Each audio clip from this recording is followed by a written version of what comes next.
Okay, अब हम देखेंगे अनीमिया इन प्रेगनेंसी के बारे में। अब anaemia it is a most common indirect cause of maternal mortality. Okay, अब कुछ इंपॉर्टेंट फिजियोलॉजिकल पॉइंट्स बता देता हूँ। Total iron requirement during pregnancy वो कितनी होती है? इट इज़ 1000 मिलीग्राम, जिसमें से 300 मिलीग्राम सिर्फ फीटस को ही चाहिए होती है। बाकी ड्यूरिंग प्लेसेंटल डेवलपमेंट और जो डिलीवरी के टाइम ब्लड लॉस होगा उसको कॉम्पनसेट करने के लिए आयरन चाहिए होता है। तो total iron requirement during pregnancy it is 1000 milligram. अब डेली रिक्वायरमेंट कितनी होगी? डेली रिक्वायरमेंट वो होगी 4 to 6 मिलीग्राम पर डे। अब ये तो हो गई डेली रिक्वायरमेंट। अब डाइटरी रिक्वायरमेंट कितनी होगी? तो dietary requirement it is 40 to 60 mg per day. इतना ड्रास्टिक चेंज क्यों है? क्योंकि हम जितना लेते हैं आयरन उसमें से सिर्फ 10% ही एब्जॉर्ब होता है। तो इसकी वजह से हमें 40 to 60 mg per day iron supplements लेने पड़ेंगे। अब ये 40 to 60 mg वो हमें नॉर्मली अपने फूड से नहीं मिलता है। इसकी वजह से iron supplementation becomes mandatory. Okay, iron supplementation becomes mandatory. अब एक प्रोग्राम रन कर रही है गवर्नमेंट विच इज़ अनीमिया मुक्त भारत प्रोग्राम के अनीमिया मुक्त भारत प्रोग्राम। इसमें क्या होता है? गवर्नमेंट सप्लाई करती है free iron folic acid tablets, free iron folic acid tablets, IFA tablet, या फिर इसको रेड पिल्स भी बोलते हैं। इसमें एक तो होता है आयरन का एक फॉर्म, दूसरा होता है फॉलिक एसिड। ओके, आयरन कौन से फॉर्म में होता है? इट इज़ फेरस सल्फेट, और इसका डोज कितना होता है? वो होता है 60 मिलीग्राम। और फॉलिक एसिड उसका डोज होता है 500 माइक्रोग्राम। 500 माइक्रोग्राम।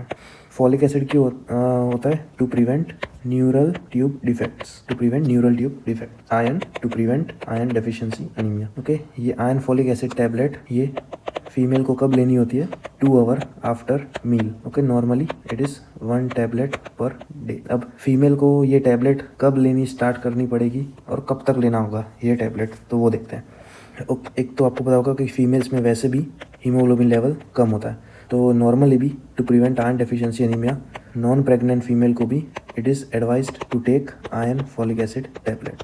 तो सपोज कोई नॉन प्रेग्नेंट फीमेल है, उसे 1 पिल पर वीक, एक पिल एक हफ्ते में लेनी होती है। अब अगर वो प्लान कर रही है pregnancy, if the female is planning pregnancy, then उसे पहले सिर्फ फॉलिक एसिड टैबलेट्स लेनी होगी। Okay, only folic acid tablets to prevent neural tube defects. अब फीमेल प्रेग्नेंट हो गई, तब टिल 3 मंथ्स वो सिर्फ female continue to take folic acid tablets.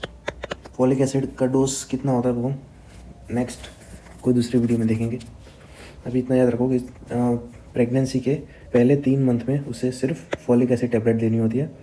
After 4th month till delivery के भी 180 दिन के बाद तक ये पूरे ड्यूरेशन में उसे आयरन फॉलिक एसिड टैबलेट्स लेनी होती है। होपफुली समझ में आ गया होगा। एक बार फिर से रिवाइज करा देता हूँ। प्रेगनेंसी प्लानिंग चल रही है अभी, और यहाँ पे फीमेल प्रेग्नेंट हुई, यहाँ पे 3rd मंथ, यहाँ से 4th मंथ डिलीवरी, उसके 180 डेज प्रेगनेंसी की प्लानिंग चल रही है, और प्रेग्नेंट हो गई तब तक फॉलिक एसिड टैबलेट्स, उसके बाद टिल 3 मंथ्स वो भी folic acid tablets, after 4th month till 180 days after the delivery iron folic acid tablet. Okay, iron folic acid tablet वो भी 1 टैबलेट पर डे। अब अनीमिया इन प्रेगनेंसी वो 2 type की हो सकती है, एक फिजियोलॉजिकल, दूसरी है पैथोलॉजिकल। फिजियोलॉजिकल उसमें हीमोग्लोबिन कम होता ही है, इसमें भी कम होता है, लेकिन रेंज वैल्यू अलग अलग होती है। फिजियोलॉजिकल में हीमोग्लोबिन कम होता है but it remains above 11 gram per decilitre. Pathological में it goes below 11 gram percentage. Okay, ये हीमोग्लोबिन इतना लो होता है due to any pathological cause. बहुत सारे कॉजेज हो सकते हैं। जबकि फिजियोलॉजिकल अनीमिया होता है इट इज़ ड्यू टू हीमोडाइल्यूशन। हीमोडाइल्यूशन क्यों होता है? प्लाज्मा वॉल्यूम जो होता है वो बढ़ जाता है, RBC वॉल्यूम बढ़ता है, लेकिन कंपेयर टू प्लाज्मा वॉल्यूम वो कम बढ़ता है। इसकी वजह से हीमो डाइल्यूशन होता है। इसका मतलब HB कॉन्सेंट्रेशन वो होता है वो कम हो जाता है, तो इसकी वजह से हीमोग्लोबिन जो है वो कम हो जाता है। पेरिफेरल स्मीयर में क्या फाइंडिंग्स आएगी?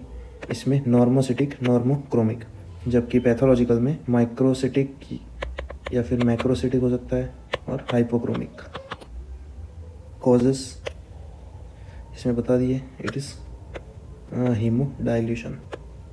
जबकि पैथोलॉजिकल में it can be nutritional deficiencies like iron, दूसरा B12 deficiency, anaemia of chronic disease, aplastic anaemia, thalassaemia, कोई भी हीमोग्लोबिनोपैथीज हो सकती है। तो बहुत सारे कॉजेज हो सकते हैं ऑफ पैथोलॉजिकल अनीमिया।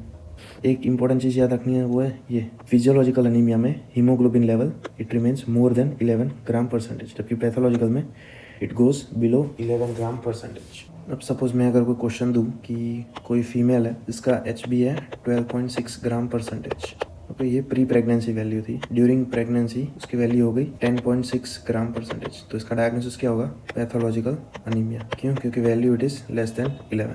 अब ग्रेडिंग दिए हुए ऑफ सीवियरिटी ऑफ अनीमिया, तो उसकी ग्रेडिंग क्या है? Mild, moderate, severe and very severe. Mild में इट इज़ 10 to 11, क्योंकि ये पैथोलॉजिकल अनीमिया की वैल्यू। मॉडरेट में इट इज़ 7 to 10, सीवियर में it is 4 to 7 and very severe में इट इज़ लेस देन 4। ये WHO ग्रेडिंग है which is clinically followed in India also. Mild में 10 to 11, moderate में 7 to 10, सीवियर में 4 to 7 and very severe में less than 4। मैंने अभी जो हीमोडाइल्यूशन बताया था, ये हीमोडाइल्यूशन मैक्सिमम होता है, it is maximum in second trimester. तो जो हीमोग्लोबिन लेवल का डीप आता है वैल्यू में, वो मैक्सिमम कब होगा? During second trimester. तो एक इंपॉर्टेंट पॉइंट था।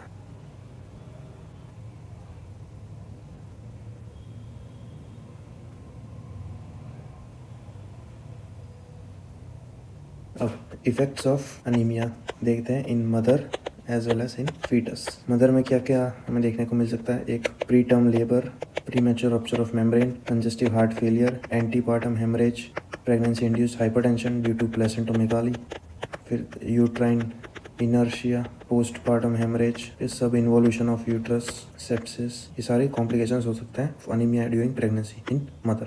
फीटस में हमें prematurity, foetal stress, low birth weight, ये सारी चीज़ें देखने को मिल सकती है। अब फिजिकल एग्जामिनेशन अगर हमें करना हो, फिजिकल एग्जामिनेशन हम जब करेंगे तो उसमें क्या क्या फाइंडिंग्स होगी? एक, हमें पेलर दिखेगी इन आइज एंड ओरल म्यूकोसा। दूसरा, हम शेप ऑफ नेल्स चेक करेंगे जो कि डिस्टॉर्टेड होगा, जिसे हम कहते हैं कोइलोनाइकिया, या फिर अगर फ्लैट नेल्स हुए तो इट इज़ नोन एज प्लेटिनाइकिया।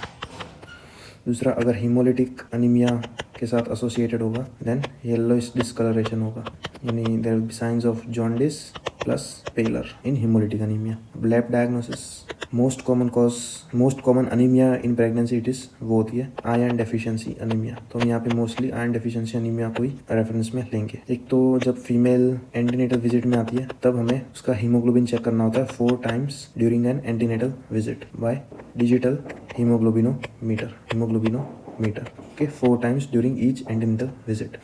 अगर haemoglobin less than 11 gram percentage, less than 11 हुआ तो हम फर्दर इवेल्युएट करेंगे, जिसमें हम CBC करेंगे, peripheral smear examination, HB electrophoresis, ये सारे टेस्ट करेंगे to rule out other causes. दूसरे कौन से कॉजेज हो सकते हैं ऑफ लो हीमोग्लोबिन? एक तो जितने आयरन डेफिशिएंसी अनीमिया हो गया, दूसरा thalassaemia, dimorphic anaemia, sickle cell anaemia. तो ये इनको डायग्नोस करने के लिए हम इतने इन्वेस्टिगेशंस करेंगे। एक आपको पता होगा, मेडिसिन में देखा होगा, मेंडसर इंडेक्स आता है which is MCV/RBC count. Mentzer index का सिग्निफिकेंस क्या है? It is use to differentiate between thalassaemia and iron deficiency anaemia. Mentzer index की वैल्यू अगर लेस देन 13 हुई देन इट इज़ थैलेसीमिया, अगर मोर देन 13 हुई then it is iron deficiency anaemia.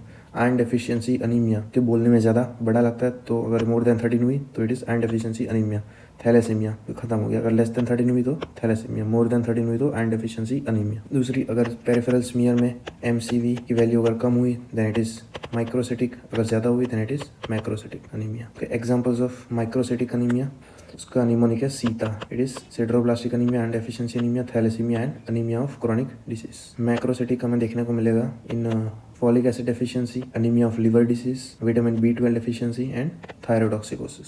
अब iron deficiency anaemia में most sensitive RBC index कौन सा है? It is MCHC, mean corpuscular haemoglobin concentration. It is the most sensitive RBC index in iron deficiency anaemia. दूसरा, earliest parameter या फिर best parameter या फिर most sensitive parameter to detect iron deficiency anaemia, वो कौन सा है? तो इट इज सीरम फेरिटिन। अगर आयरन डेफिशिएंसी अनीमिया होगा तो सबसे पहले क्या रिड्यूस होगा? सॉरी सबसे पहले किसकी वैल्यू कम होगी, तो वो serum ferritin. It is the most sensitive parameter, it is earliest to reduce and is the best parameter to detect iron deficiency anaemia. Iron deficiency anaemia में लैब फाइंडिंग्स क्या होगी, सारी चीज़ रिड्यूस होगी। Serum ferritin, serum iron, serum hepcidin, ये चीज़ें reduce होगी। Increase क्या क्या होगी, तो total iron binding capacity and serum transferrin, ये वैल्यूज एलिवेटेड होगी। तो ये आयरन डेफिशिएंसी अनीमिया की लैब फाइंडिंग्स होती है। दूसरा हमें पेरिफेरल स्मीयर में माइक्रोसिटिक हाइपोक्रोमिक फाइंडिंग देखने को मिलेगी। अब गोल्ड स्टैंडर्ड क्या है, gold standard to diagnose iron deficiency anaemia it is bone marrow biopsy, लेकिन ये एक इन्वेजिव प्रोसीजर है, इसकी वजह से ये नहीं करते। Gold standard is bone marrow biopsy. तो ये था फर्स्ट पार्ट। नेक्स्ट पार्ट में हम देखेंगे treatment of anaemia in pregnancy. इसमें हमने सारे पैरामीटर्स देखे। Most sensitive index RBC index is MCHC, most sensitive parameter is serum ferritin. ये लैब फाइंडिंग्स बता दी। आयरन डेफिशिएंसी एनीमिया की पेरिफेरल स्मीयर में क्या होगा, गोल्ड स्टैंडर्ड कौन सी मेथड है, क्योंकि मेंसर इंडेक्स क्या होता है, कौन सी चीज़ को डिफरेंशिएट करने के लिए यूज होता है वो भी बताया। दूसरा हम कौन कौन सी इन्वेस्टिगेशंस करेंगे अगर हीमोग्लोबिन लेस देन 11 आया तो, which is CBC, peripheral smear and HB electrophoresis. Clinical findings, effects के ये ग्रेडिंग मोस्ट इंपॉर्टेंट है, mild, moderate, severe and very severe. Types बता दिए, physiological and pathological. Iron folic acid tablet कब लेनी है, कितने टाइम लेनी है, कब तक लेनी है, वो भी बता दिया। तो ये था पहला पार्ट। नेक्स्ट पार्ट में हम ट्रीटमेंट